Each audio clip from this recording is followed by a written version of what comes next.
ఇక varicose veins నుండి విముక్తి పొందండి. ఎవిస్ వాస్కులర్ సెంటర్ ఇప్పుడు మన KPHP లో గ్రాండ్ ఓపెనింగ్ ఏప్రిల్ 4వ తేదీన. నమస్తే, వెల్కమ్ టు సుమన్ టీవీ. నేను మీ యామ్ని. ప్రస్తుతం మనతో ఉన్నారు జ్యోతిష వాస్తు శాస్త్రంలో మొట్టమొదటిసారిగా పట్టా తీసుకున్న తొలి తెలుగు మహిళా పంచాంగకర్త, మహా ఉపాధ్యాయులు డాక్టర్ ఈడ్పుగంటి పద్మజారాణి గారు ఉన్నారు. అమ్మతో మాట్లాడదాం. క్రోధినామ సంవత్సరంలో అసలు 12 రాశుల వారికి ఏ విధంగా ఉంటుంది, ఈ విషయాలు కూడా మనం అడిగి తెలుసుకుందాం. అమ్మతో మనం మాట్లాడదాం. నమస్తే అండి. నమస్కారం. మీ క్రోధినామ సంవత్సరంలో అసలు కర్కాటక రాశి వారికి ఏ విధంగా ఉంటుంది, అలానే ఈ రాశి వారికి సంబంధించి ఆదాయం కానీ, వ్యయం, రాజపూజ్యం, అవమానం గురించి తెలియచేయండి అమ్మా. ముందుగా మనం ఈ రాశి ఫలితాలు తెలుసుకునేటప్పుడు కూడా కొన్ని ముఖ్యమైన విషయాలు కూడా ఇక్కడ మనం తెలుసుకోవాలి.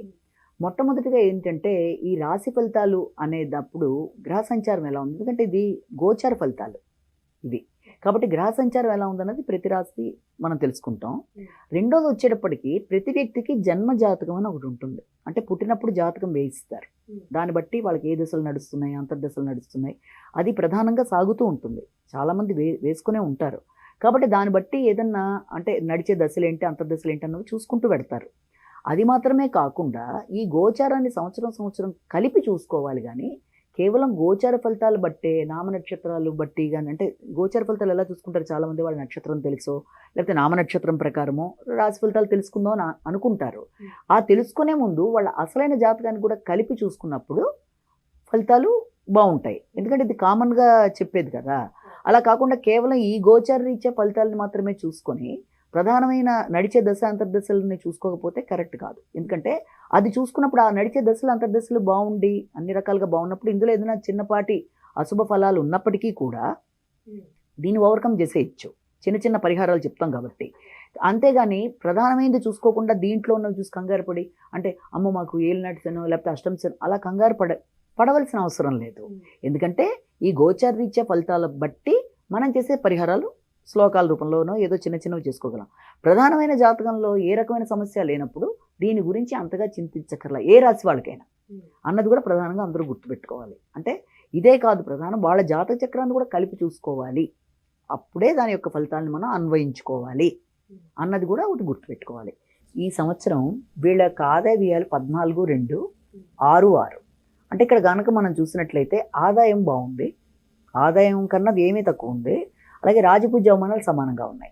ఎప్పుడైతే ఆదాయం ఎక్కువగా ఉందో వీళ్ళ యొక్క పుణ్యం అనేది ఈ యొక్క ఖర్చు రూపంలోకి వెళ్ళిపోతుంది. కాబట్టి దాన్ని మళ్ళీ ఇది చేసుకోవాలి అంటే ఏం చేయాలి, వీళ్ళు తప్పనిసరిగా అన్నదానం అనేది చాలా మంచి ఫలితాన్ని ఇస్తుంది. అంటే ప్రతిరోజు అన్నదానం చేయలేం అన్నప్పుడు ఏం చేస్తారు, దేవుడి దగ్గర 2 గ్లాసులు పెట్టి దాంట్లో కొంచెం బియ్యం వేసి ప్రతిరోజు వాటిలల్లో గుప్పుడు బియ్యం, తర్వాత దాన్ని ఒక 10 రోజులకో ఎప్పుడో ప్రసాద వితరణ జరిగే సమయంలోనో ఎక్కడన్నా గుళ్ళ దగ్గర, తర్వాత అన్నదానాలు జరిగే ప్రదేశాల్లో కనుక ఇచ్చినట్లయితే అది వీళ్ళకి ఆరోగ్యాన్ని, సంపదని వృద్ధి చేస్తుంది.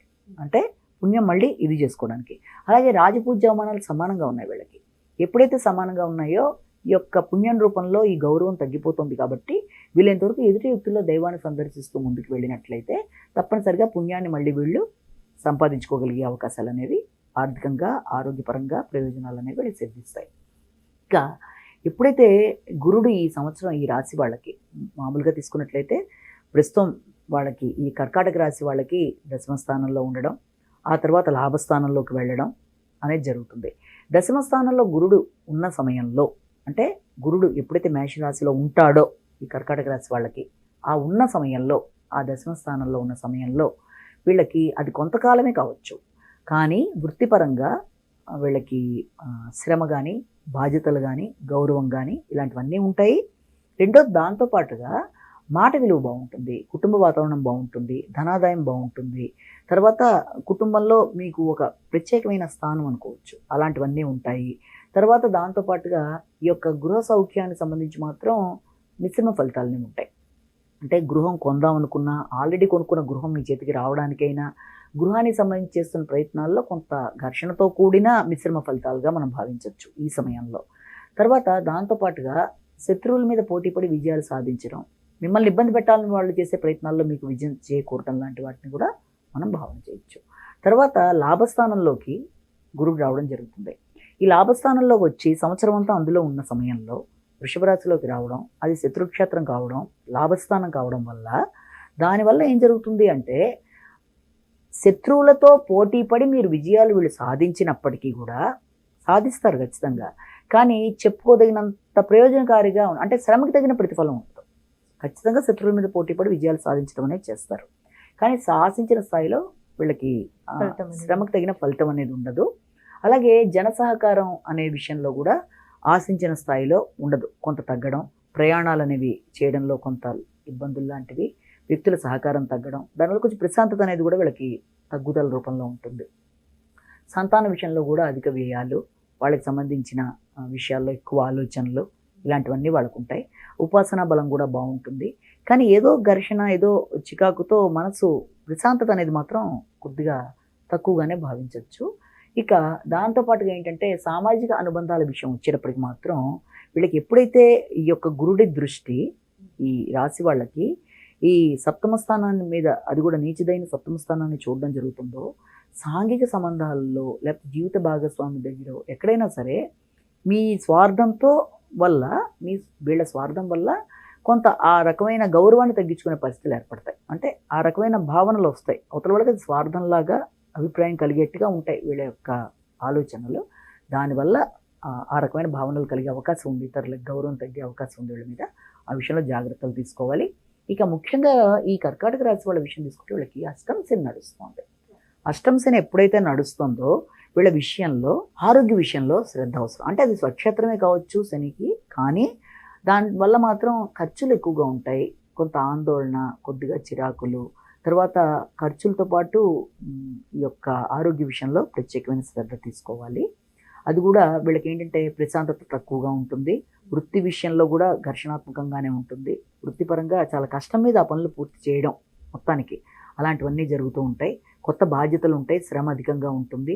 ఇక దాంట్లో కూడా రావాల్సినంత గుర్తింపు నాకు రావటం లేదు, మిగిలిన వాళ్ళకి ఇలా ఉందనే తెలియని బాధ అనేది వీళ్ళకి కొంత ఉంటుంది. రెండోదిగా అష్టమ శని ప్రభావం వల్ల స్థిమితం తక్కువగా ఉంటుంది. తర్వాత కుటుంబంలో కానీ రావాల్సిన డబ్బు రావడంలో కానీ పోస్ట్పోన్మెంట్స్ ఎక్కువగా ఉంటాయి, అంటే ఆలస్యాలు, ఆటంకాలు ఎక్కువగా ఉంటాయి.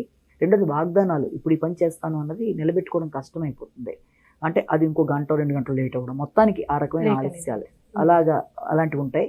తర్వాత దాంతోపాటుగా సంతానానికి సంబంధించిన విషయాల్లో కొంచెం ఘర్షణ ఎక్కువగా ఉంటుంది, అంటే వాళ్ళ అభివృద్ధి కావచ్చు, వాళ్ళ ఆరోగ్య విషయాలు కావచ్చు, అయితే వీళ్ళ ఆలోచనలే ఆలస్యాలు అవ్వడం వల్ల వీళ్ళ ఆలోచనలు అంటే నెగిటివ్ థింకింగ్ అనేది ఎక్కువగా ఉంటుంది. కాబట్టి అంటే ప్రతిదానికి కొంచెం భయపడడం, ఇలాంటి వాటికి అవకాశం ఉంది. కాబట్టి ఈ శనికి దోష పరిహారాలు మాత్రం వీళ్ళు కొంచెం బాగా చేసుకుంటే బాగుంటుంది. అంటే ఈ పాటికి చేస్తున్న వాళ్ళు దాన్ని చేసుకుంటూ ముందుకెళ్తే బాగుంటుంది. ఇక రాహుకేతుల విషయం వచ్చేప్పటికీ రాహుకేతువులు 2 కూడా ఈ సంవత్సరం నవమ స్థానంలోనూ తృతీయ స్థానంలోనూ ఉండడం జరుగుతుంది. కాబట్టి ఆధ్యాత్మిక భావన చాలా ఎక్కువగా పెరుగుతుంది, ఎక్కువ స్పిరిచువల్ ప్రయాణాలు కూడా చేస్తూ ఉంటారు. అలాగే గంగా స్నాన ఫలం లాంటివి, తర్వాత ఈ రకంగా అలాంటి ఆధ్యాత్మిక వ్యక్తుల్ని కలవడానికి చేసే ప్రయత్నాలు, తర్వాత ఇతరుల దగ్గర నుంచి సహకారం తీసుకోవడానికి అంతగా ఇష్టపడరు ఈ సమయంలో, అంటే మనసు ప్రశాంతత తక్కువగా ఉంటుంది. చెప్పాను కదా, ప్రతి విషయంలోనూ కొంచెం ఘర్షణాత్మకమైన ధోరణి వల్ల ఇతరుల సహాయం తీసుకోవద్దు, నాకు నేనే చేసుకుంటానులే, అడిగాక ఎందుకు అని సహాయాన్ని నిరాకరించుకునే పరిస్థితి. కాబట్టి వీటన్నిటిని అధిగమించడానికి వీలైనంత వరకు ఈ సంవత్సరం ప్రత్యేకమైన పరిహారంగా వీళ్ళు చేసుకోవలసింది ఏంటి అంటే సుబ్రహ్మణ్య స్తోత్రాలు చాలా మంచి ఫలితాన్ని ఇస్తాయి. కర్కాటక రాశి వాళ్ళకి సుబ్రహ్మణ్య స్తోత్రాలు, సుబ్రహ్మణ్యేశ్వర స్వామి దేవాలయ సందర్శన, అంటే మామూలు వీళ్ళ జన్మజాతకంలో నడిచే దశలకు సంబంధించి ఈ గోచారాన్ని కలుపుకొని చేసుకునేవి చేస్తారు. గోచార పరంగా చెప్తున్నాం కాబట్టి మనం ఎప్పుడు ఆ ఫలితాల్లో వీలైనంత వరకు సుబ్రహ్మణ్య స్తోత్రాలు చేయడం వల్ల మంచి ఫలితాలు ఉంటాయి. కాబట్టి అలాంటి చిన్నవి చేసి అలాంటి వాటిని అధిగమించడానికి ప్రయత్నం చేయాలి. చాలా చక్కగా తెలియజేశారండి, ధన్యవాదాలు. సుమన్ టీవీలో మీ పర్సనల్ అండ్ బిజినెస్ ప్రమోషన్స్ కోసం కింది నెంబర్కి కాంటాక్ట్ చేయండి.